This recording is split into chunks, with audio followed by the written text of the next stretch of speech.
नमस्कार दोस्तों। स्वागत है आपका अपने YouTube channel youth study point पर। आज है 3 सितंबर 2020 और 3 सितंबर 2020 को जितने भी महत्वपूर्ण प्रश्न हमारी प्रतियोगिता परीक्षाओं को प्रभावित कर सकते हैं उन सभी पर हम एक विस्तृत और विशेष चर्चा करने जा रहे हैं। अपनी चर्चा का मूल विषय रहेगा राष्ट्रीय और अंतर्राष्ट्रीय करंट अफेयर्स के साथ साथ विशेषकर राजस्थान का करंट अफेयर, जो कि हमारी आगे आने वाली प्रतियोगिता परीक्षाओं जैसे Rajasthan police, Delhi police, SSC, railway, पटवार आदि को विशेष प्रभावित कर सकते हैं। आप अपनी संपूर्ण तैयारी को बनाए रखने के लिए वीडियो में अंत तक जरूर बने रहें। वीडियो के अंत में आपसे एक विशेष प्रश्न भी पूछा जाएगा जिसका उत्तर आपको कमेंट बॉक्स में लिखना है। तो हम प्रारंभ करते हैं अपनी आज की विशेष वार्ता को। सबसे पहले चलते हैं हमारे गत प्रश्न की ओर, यानी पिछले वीडियो के प्रश्न की ओर। पिछले वीडियो में आपसे पूछा गया था, देश में मेरा अस्पताल प्रोजेक्ट के तहत राजस्थान का कौन सा जिला राज्य में शीर्ष स्थान पे रहा है। तो इसका सही उत्तर था बाड़मेर। बाड़मेर पहली बार शीर्ष स्थान पे रहा है। अब हम बात करते हैं आज की विशेष प्रश्नों की। अब है आज का पहला प्रश्न। हाल ही में किस राज्य के हर जिले में पुलिस कल्याण केंद्र खोले जाएंगे। विकल्प हैं राजस्थान, मध्य प्रदेश, उत्तर प्रदेश या हरियाणा। तो इसका सही उत्तर है राजस्थान। जी हाँ, राजस्थान के हर जिले में पुलिस कल्याण केंद्र खोले जाने की अधिसूचना जारी कर दी गई है। विशेष वार्ता करें तो राजस्थान के अब हर जिले में रिजर्व पुलिस लाइन में पुलिस कल्याण केंद्र खोले जाएंगे, जिसमें विभिन्न प्रकार की गतिविधियां संचालित होंगी। यदि अपन बात करें राजस्थान की, तो राजस्थान में 1 से 31 अगस्त तक बाल श्रम रोकने के लिए ऑपरेशन आशा द्वितीय अभियान भी चलाया जा रहा है। इसी के साथ राजस्थान के सभी आंगनबाड़ी केंद्रों पर न्यूट्री गार्डन विकसित किए जा रहे हैं। राज्य स्तरीय लोक अदालत का आयोजन करने वाला पहला राज्य भी राजस्थान बना है और राजस्थान के राज्यपाल ने मेरा तिरंगा मेरा अभियान का शुभारंभ भी किया था। ये कुछ विशेष करंट अफेयर्स के प्रश्न हैं राजस्थान के, जिनको आपको साथ साथ रिवाइज करने हैं। अगला प्रश्न है, 2 सितंबर 2020 को मुख्यमंत्री ने कहां पर विधि महाविद्यालय के भवन का लोकार्पण किया था। विकल्प हैं जयपुर, नागौर, उदयपुर व जोधपुर। तो इसका सही उत्तर है 2 नंबर विकल्प नागौर। 2 सितंबर को मुख्यमंत्री ने नागौर जिले में विधि महाविद्यालय के भवन का लोकार्पण किया था। नागौर में राजकीय विद्यालयों के सभी पुस्तकालयों का नाम भी स्वतंत्रता सेनानियों पर रखा गया है, क्योंकि वहां के जिला कलेक्टर ने स्वयं 15 अगस्त के उपलक्ष्य पर सभी राजकीय विद्यालयों के पुस्तकालयों का नाम स्वतंत्रता सेनानियों के नाम पर रखा था। यदि अपन नागौर की बात करें तो नागौर को अहिछत्रपुर के नाम से भी पहले जाना जाता था, जो उसके उपनाम से प्रसिद्ध है। तीसरा प्रश्न है, राजस्थान के किस जिले में राजनीर पोर्टल को लॉन्च किया गया है। विकल्प हैं जयपुर, नागौर, उदयपुर या जोधपुर। तो राजस्थान के जयपुर में राजनीर पोर्टल को हाल ही में लॉन्च किया गया है। राजस्थान में पानी के उपभोक्ताओं को अब नए कनेक्शन देने के लिए गहलोत सरकार ने राज्य में ऑनलाइन पोर्टल राजनीर को लॉन्च किया है। डीओआईटी विभाग के जरिए उपभोक्ताओं के लिए घरेलू कनेक्शन सप्ताह भर में ही मिल जाएंगे, यानी एक सप्ताह में घरेलू कनेक्शन डीओआईटी विभाग द्वारा प्रदान कर दिया जाएगा।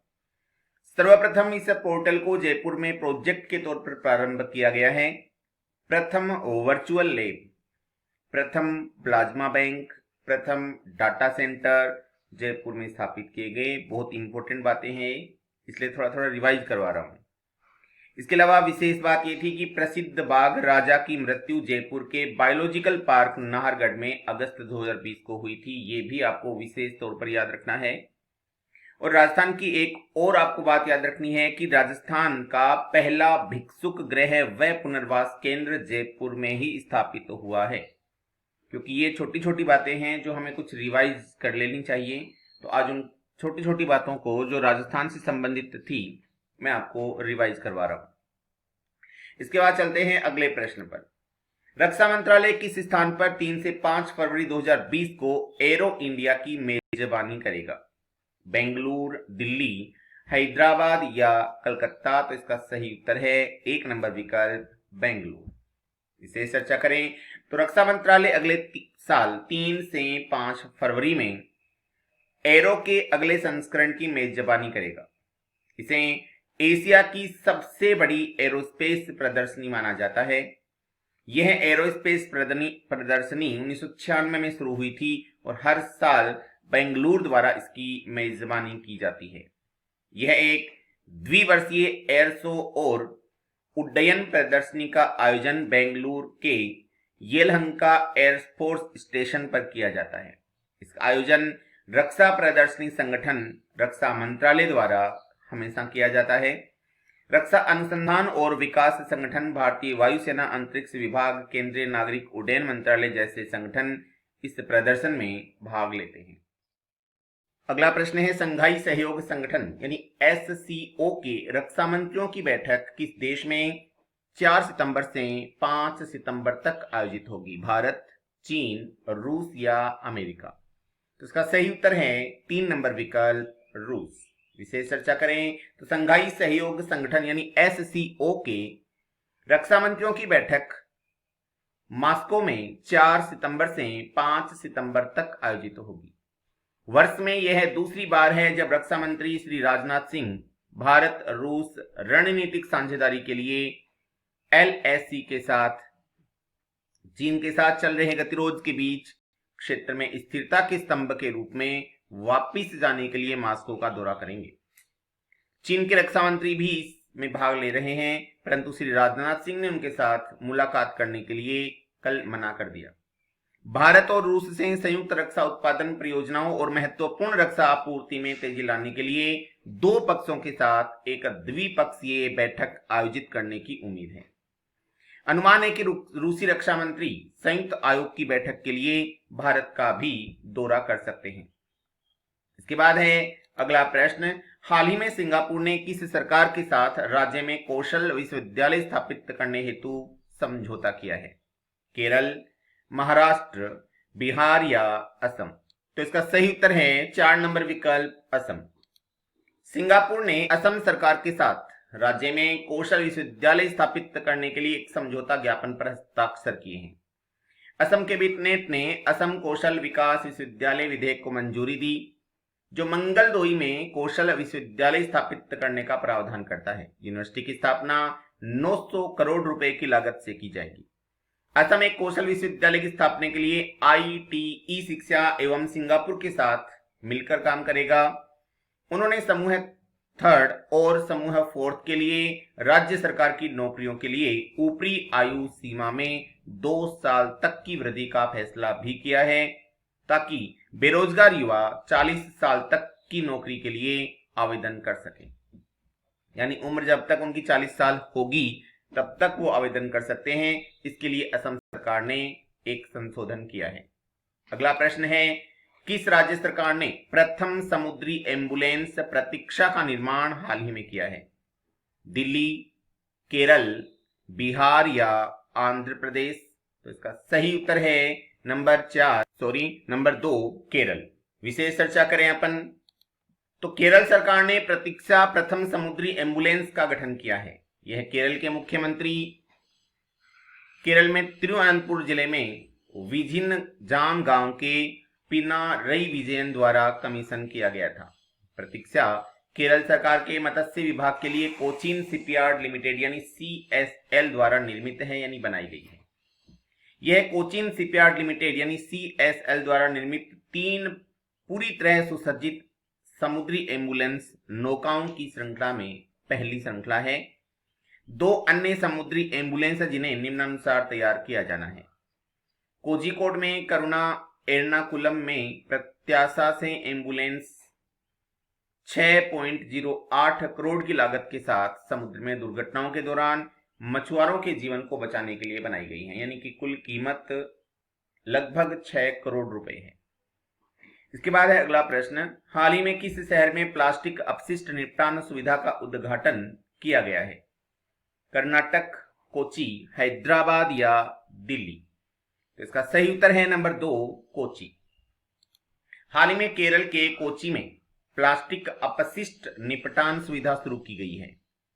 यह सुविधा नरम और कठोर प्लास्टिक अपशिष्टों को कटे हुए प्लास्टिक के रूप में संसाधित करने में सक्षम है, जिसका उपयोग विभिन्न रिसाइकलिंग विकल्पों के लिए किया जाता है। इस सुविधा का उद्घाटन दक्षिणी नौसेना कमांड के flag officer commanding in chief vice admiral A.K. Chawla ने किया है। इस पायलट परियोजना को कोचीन शिपयार्ड लिमिटेड यानी CSL द्वारा कारपोरेट सोशल रिस्पांसिबिलिटी यानी CSR परियोजना के रूप में एर्नाकुलम जिला प्रशासन के माध्यम से सहायता प्रदान की जाती है। इस सुविधा में प्रति घंटे 150 किलोग्राम प्लास्टिक को रिसाइकलिंग किया जा सकता है और इसका स्वामित्व और संचालन SNC की ओर से INS वेंडुरुथी द्वारा किया जाएगा। इसके बाद है अगला प्रश्न, औसत मजदूरी की वैश्विक रैंकिंग में भारत 2020 में कौन से स्थान पर रहा है?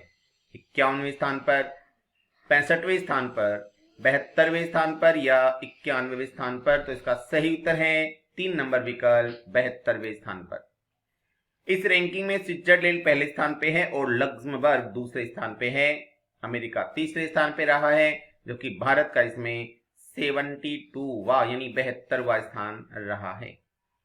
इसके बाद है अगला प्रश्न, हाल ही में 8वीं पूर्वी एशिया शिखर सम्मेलन यानी आर्थिक मंत्रियों की बैठक की अध्यक्षता किस देश ने की है? भारत ने, नेपाल ने, वियतनाम ने या अमेरिका ने? तो इसका सही उत्तर है 3 नंबर विकल्प, वियतनाम ने।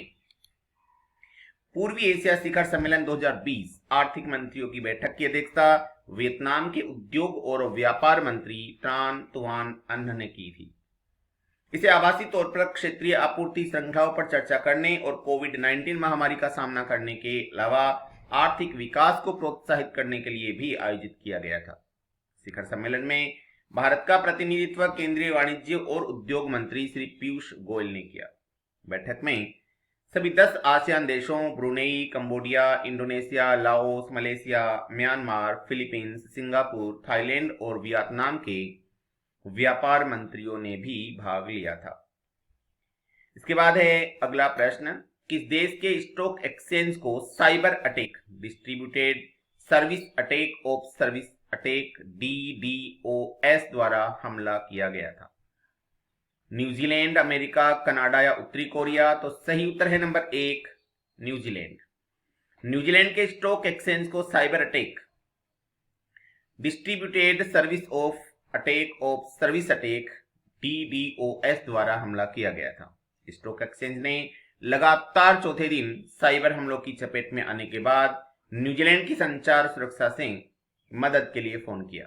शेयर बाजार के संचालक NZX द्वारा बताया गया कि उनके नेटवर्क साइबर हमलों के कारण दुर्घटनाग्रस्त हो गए थे, जिसकी उत्पत्ति विदेशों में हुई, लेकिन हमले के स्रोत का अभी पता नहीं चला है कि कैसे हुआ। Distributed service attack of service attack DDoS हमलों को किसी वेबसाइट के ऑफलाइन होने पर भी भारी मात्रा में अनुरोधों के साथ उसे क्रैश करने तक रोकने के लिए डिजाइन किया गया है। इसके बाद है अगला प्रश्न, मेजर ध्यानचंद विजय पथ योजना किस राज्य सरकार द्वारा शुरू की गई?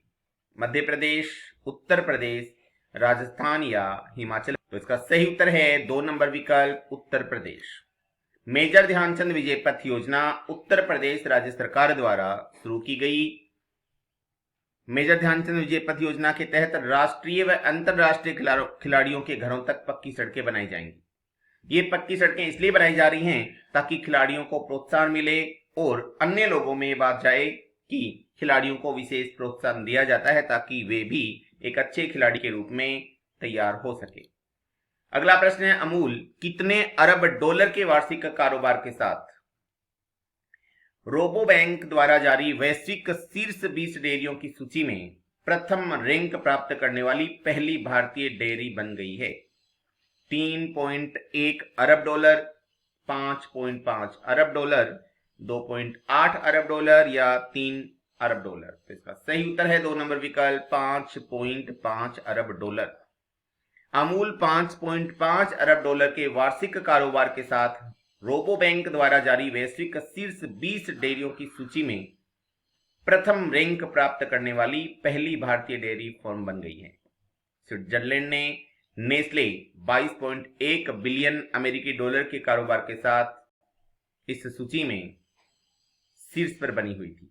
स्विट्जरलैंड के 21 बिलियन अमेरिकी डॉलर के साथ फ्रांस के लेक्टासिस का स्थान है। यह पहली बार है कि किसी भारतीय कंपनी ने शीर्ष 20 में 16वें स्थान पर जगह बनाई है। यानी यदि अपन बात करें तो विश्व की 20 डेयरियों में 16वें स्थान पे है, जबकि भारत की ये प्रथम स्थान प्राप्त करने वाली डेयरी बन गई है और उन 20 में इन्होंने स्थान 16वां प्राप्त किया है। फ्रांस का डेनोन चौथे स्थान पर, चीन का यीली 5वें स्थान पर और न्यूजीलैंड का फोंटेरा 6ठे स्थान पर है। अगला प्रश्न है, अमूल कितने अरब डॉलर के वार्षिक कारोबार के साथ रोबोबैंक द्वारा जारी वैश्विक शीर्ष 20 डेयरी सूची में रैंक प्राप्त करने वाली पहली भारतीय डेयरी फर्म बन गई है? 3.1 अरब डॉलर के साथ, 5.5 अरब डॉलर के साथ, 2.8 अरब डॉलर के साथ या 3.0 अरब डॉलर के साथ? तो इसका सही उत्तर है 5.5 अरब डॉलर के साथ। विशेष वार्ता करें तो अमूल 5.5 अरब डॉलर के वार्षिक कारोबार के साथ रोबोबैंक द्वारा जारी वैश्विक शीर्ष डेयरी सूची में रैंक प्राप्त करने वाली पहली भारतीय डेयरी फर्म बन गई। स्विट्जरलैंड से नेस्ले 22.1 बिलियन अमेरिकी डॉलर के कारोबार के साथ पहले स्थान पे है।